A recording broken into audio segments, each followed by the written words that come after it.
Yeah, I agree. It's amazing in the saddest and worst way possible. And this isn't going to be one of those what went wrongs where it's like, oh, you stupid whatevers, and you did this, and this was unnecessary. This is pretty pedestrian and freakish in a way, right? As opposed to, it's going to be hard to even guess what's going on, but we know the result. And unfortunately, such a terrible break in the leg. I mean, it's just mind-boggling. And also, like you said, really, honestly, career-threatening. So let's take a look. And by the way, Josh, oh my goodness. Even Josh, I was going to say Josh Alexander, what's wrong with my Philly accent? Josh has been, for people that know him, one of the nicest guys, one of the most caring guys. He will take care of you. So this is not like just some sloppy Josh Alexander spot. He's a very careful, grounded worker. And this kind of thing here, Josh also could have got hurt. It looks like he just came, I'm going to slow it down. He literally did the splash onto the outside. You know what I mean? It wasn't any like you landed on your side. It was literally, and I see his legs trying to brace his fall. Do you see that? Yeah, but he's landing on the guardrail. His knee does hit the floor, but his body hits the guardrail. And I think that must account, that sort of extra momentum, his head stops, but then his body and his legs keep swinging down. That extra momentum must be how the injury was caused. Yeah, we're going to look at the replay, but now that they cut close to this, he's a lot closer to the guardrail than I guessed on this initial thing right here, because it looks like he just lands there and it's done. He's kind of splashed the floor and that's it. But let's take a look at the replay. That's going to show us exactly what happened. Oh. So is it his right? Oh, that's an ugly, that I can tell the leg, that right leg underneath the left. It looks like it's just dangling right now. That is indeed the right leg, yeah, that got injured. I was looking at this. The pain, you might not see it on his face, but I can see from the grip on the guardrail when his leg breaks. Watch it. He grabs. He goes there. Almost hits his head if he doesn't hit his head. The leg comes down. And look at that. Just gripping the guardrail. You know what I mean? Like almost like that concussion where your hands just kind of seize up in pain. Oh, man. Now, I'm sorry if he's buried his head in his arm too. It's just like, it's excruciating pain. The femur is what Kota Ibushi broke. He's 43 years old. I've got some quotes and everything else now. This injury can take up to 2 years to rehab to get to a point where he's going to be back in the ring. This is a severe bone break. And I was talking to Dutch yesterday, as we record this, about this. He broke his femur. The difference between the two is, he broke his femur in two places just by stretching. That's why, when he was Zeb Coulter, he disappeared for ages and then turned up on a rascal scooter afterwards. Is because he legitimately broke his femur and it's never recovered from it. Because he tried the surgery and the surgery didn't work and he nearly died on the operating table. The only difference is that he said he never felt any pain. He just heard a loud pop. Wow. Well, Ibushi looks like once you bury your head right there, you're in some kind of pain. I don't know if it's from the impact, like you think you blew your knee out and you heard a pop.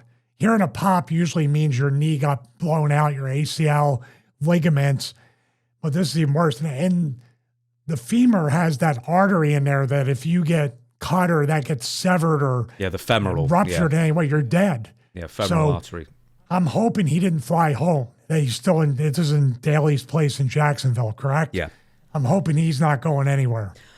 The match. Look at this. Yeah. I have to say this too. Josh Alexander's looking right at Ibushi and checking on him, even though Josh just took a really rough bump. I just want to point out that there's no positive out of any of this because this guy might never wrestle again. But Josh Alexander's a guy that gets it about protecting your opponent and about he's checking and looking, making sure he's okay. Nobody feels, Ibushi feels awful. Nobody outside of him feels worse than Josh Alexander. Let's not, he feels terrible. And if this guy's career is over in a match that involved Josh, that guy's really going to be down about that. The match was thankfully cancelled immediately. They didn't try and power through it. I mean, how could you with a broken femur, I guess? Can we go to the other video again, Stevie? Because I want your opinion on just what caused the balance issue, because it just seems like such a tiny thing. And Josh, I'm presuming, is a big, strong dude.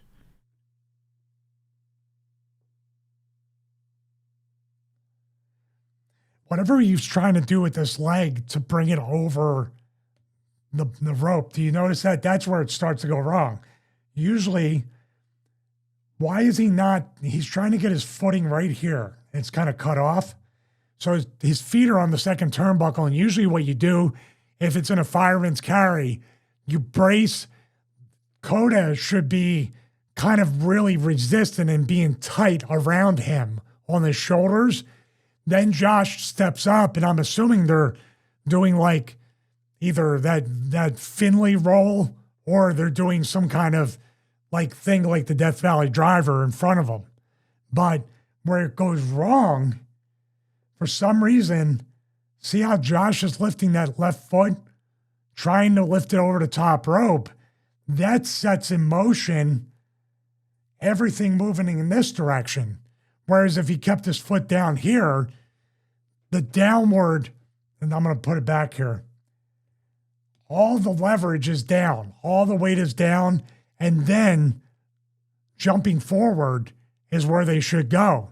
Once the foot, that left foot right here and the left leg goes in this direction, all the momentum is going in that direction. Do you see that? Mm-hmm. And it's just a weird thing that, thank God, Josh was suspended, because he could have landed right here on the apron with his neck. And then two guys are pretty much done. But that's where I see it. It looks like a fireman's carry where you should really bring the momentum straight down and then take the bodies and go in that direction. It does the opposite. All that there. Kota Ibushi has already been operated on. He posted on Instagram, I think yesterday, as we record this. I don't have the full quotes, but with the Google Translate, it starts with, the last 5 years of Ibushi's career, it's been nothing but stop-starts and injuries and rehab. And it's shown in his work as well. I mean, I hear constantly, as well as you can see, sort of plain as day, he's not the Ibushi of old. And he's, far slower. He still has his moments, that kind of thing, but he's just not the Ibushi of, 7, 8, 9, 10 years ago. He's not what we saw at the Cruiserweight Classic, which is one of my favorite matches, him and Cedric Alexander. Yeah, yes. And then he quotes here, "My current condition, 1 year to fully recover, 2 years until I can step into the ring again. I believe in myself more than the doctors. I absolutely don't believe in that. I know I have amazing DNA that gives me the ability to heal." So very positive stuff from Ibushi, but also he's 43. And then by the time you're 45, have to go through 2 years of rehab. Are you even going to be interested? He's had such a run of bad luck.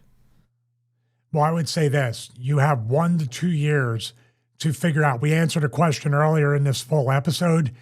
You have 1 to 2 years. Tony Khan's going to pay you. I have no doubt he's going to pay you, and try to find a position for you in the meantime.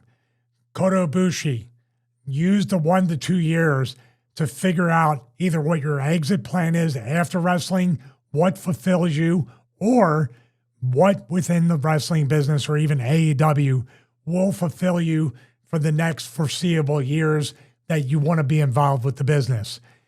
He's being very positive. Be as positive as you can. Be determined to get back into the ring, but also be realistic. What I'm saying is use that motivation to heal as quickly and as fully as possible, but at the same time, use the 1 to 2 years off. Learn whatever you want to learn inside and outside of wrestling, whatever you're interested in, utilize that and make your mark inside the business after that 1 to 2 years, or outside the business, or a mixture of both. You could be the Japanese liaison. You could be the conduit between New Japan and AEW. You can train Japanese wrestlers to work in AEW. You could do something completely different. You can work for the Jacksonville Jaguars. I'm just saying, if you're going to turn a negative into a positive, this downtime is going to be the most important part of your wrestling career, and it may definitely be the most important part of your entire future and life.